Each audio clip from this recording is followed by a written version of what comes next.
हमाद हुसैन वास्ती इंसाफ youth wing Lahore का कहना था कि उम्मीदवार पीपी 169 बहादुर खां की क़यादत में बड़ा काफिला जोबचा फाटक धर्मपुरा से निकलकर समान पार्क अपने कायद अपने लीडर इमरान खान की इलेक्शन कराओ मुल्क बचाओ रैली में शिरकत करेगा। मजीद जानते हैं अतीक मुगल की इस रिपोर्ट में। समान पार्क पहुंचना शुरू हुए हैं, उनकी गिरफ्तारी का भी जो है वो सिलसिला जारी है। और अगर हम ओवरऑल शहर की बात करें तो शहर के अंदर जो है वो इस वक्त पुलिस की भारी नफरी जो है वो तैनात की गई है और जमान पार्क के अतराफ में भी जो है वो एंटी राइट फोर्स और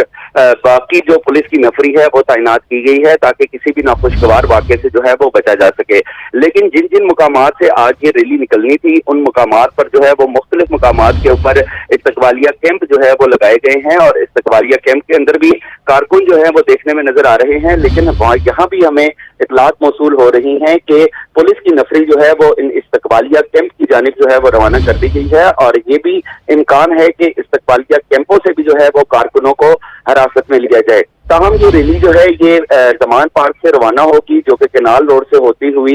मुस्लिम टाउन